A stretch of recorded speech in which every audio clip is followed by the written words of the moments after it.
parce qu'on a appris.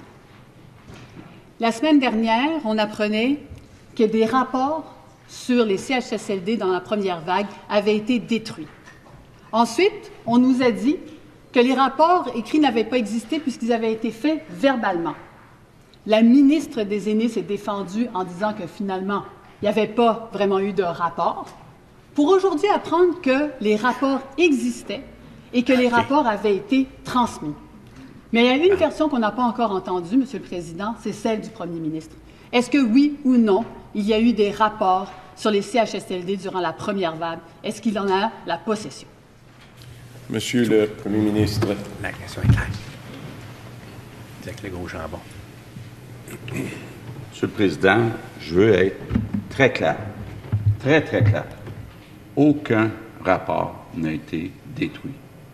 Monsieur le Président, quand on se rappelle ce qu'on a vécu, le drame qu'on a vécu, comment quelqu'un, comme la chef d'opposition officielle, puisse même imaginer qu'on ait détruit des rapports.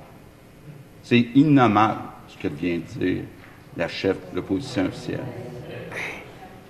Monsieur le Président, ce que la sous-ministre aux Aînés a dit la semaine dernière, Mme Rose Bush, et je la cite, c'est qu'il y a des grilles d'évaluation qui ont été faites et ces grilles d'évaluation sont disponibles. Donc, Monsieur le Président, toutes les informations, tous les rapports qu'on a sont disponibles pour la coroner et j'invite la chef du Parti libéral à cesser de dire que des rapports ont été détruits parce que c'est absolument faux. Madame la chef de l'opposition. Là, ici, ils viennent de dire faux. Personne ne réagit pour l'instant. Ça, il n'est pas supposé être capable de pouvoir dire une affaire de main que qu'est-ce qu'elle dit, c'est faux. Écoute bien encore. Officiel, avec la parole.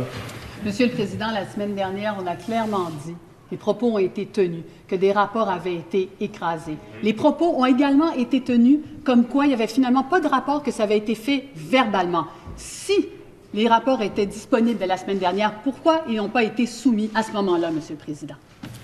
Monsieur le Premier ministre. Monsieur le Président, ce que Mme Rose Bush a dit la semaine dernière, c'est qu'il y a des grilles d'évaluation qui ont été faites pour les milliers de CHSLD qui ont été inspectés. Il y a eu plus de 11 000 inspections. Donc, ça veut dire qu'il y a des CHSLD qui ont été visités beaucoup plus qu'une fois. Et la façon que ça fonctionnait, c'est que les grilles d'évaluation étaient mises à jour à chaque inspection. Mais, Monsieur le Président, toutes les grilles sont disponibles et donc toute l'information que la coroner veut avoir, c'est disponible, puis on va le rendre disponible. Donc, ce que prétend la chef de l'opposition officielle, c'est complètement faux. Je vais vous demander d'être prudent sur les notions. Non, je vais vous demander encore une fois, je comprends les discussions sont importantes, les questions sont légitimes, importantes également, les réponses aussi, mais je vais vous demander d'être très, très prudent sur les notions de fausseté. En mensonger, faux, camouflé, etc. Toutes ces notions-là, aujourd'hui, je vais demander d'être prudent. Monsieur le Premier ministre, je vais demander d'être prudent aussi dans ces termes que vous employez. J'en appelle à votre collaboration, bien sûr. Madame la chef de l'opposition officielle. Allez-y. Monsieur le Président, vous avez entendu le Premier ministre. Il a dit « on va rendre les rapports disponibles ». Mais la semaine dernière, c'était pas ça la version des faits. La semaine dernière, c'est qu'on nous disait qu'il y avait des rapports qui avaient été faits verbalement. La semaine dernière, ce qu'on nous disait, c'est qu'il y avait des rapports qui avaient été écrasés. C'est ça. Aujourd'hui, on change la version parce qu'il y a des articles qui sont sortis et qui montrent qu'il y a des informations qui n'étaient pas disponibles. C'est ça la vérité, Monsieur le Président. Prudent aussi, Monsieur le Premier ministre, encore une fois. Oui, prudent sur les termes. On comprend tous le sens même des questions et des réponses qui sont données, Monsieur le Premier ministre. Monsieur le Président, je comprends que le Parti libéral est désespéré, là. Mais il y a des limites. Il y a des limites. Hey. Il y a des limites à ce qu'on peut dire. Monsieur le Président, je cite la sous-ministre aux Aînés, Mme Rose Bush, la semaine dernière. Ouvrez guillemets. Les grilles d'évaluation sont disponibles. Elles sont disponibles et jamais quelqu'un au niveau politique va empêcher de les donner à la coroner. Donc, elles sont disponibles et si elles n'ont pas encore été données, elles seront données. Mais soyons bien clairs, c'est faux ce que dit. Je vais vous demander encore une fois. Non, s'il vous plaît. S'il vous plaît.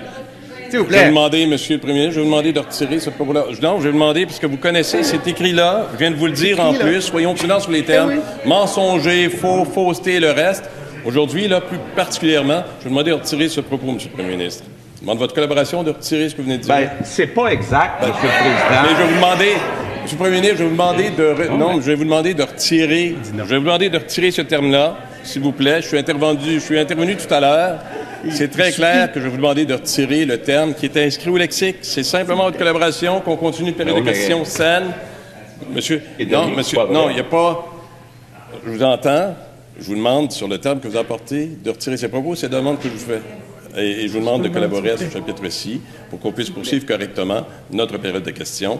Alors, écoutez, on sait tous, là, il y a des questions qui sont posées. C'est le droit de questionner. Je m'excuse, c'est le droit de questionner. Ben oui. Dans le contexte, et d'autant que je vous ai avisé juste avant de choisir les termes appropriés. Dans ce contexte-là, je vous redemande, Monsieur le Premier ministre, de retirer le terme que vous avez prononcé. Ah oui, mais on va être prudent dans cette période de questions. On perd de précieuses secondes, Monsieur le Premier ministre. Ben, je vous demande de m'aider, Monsieur le Président.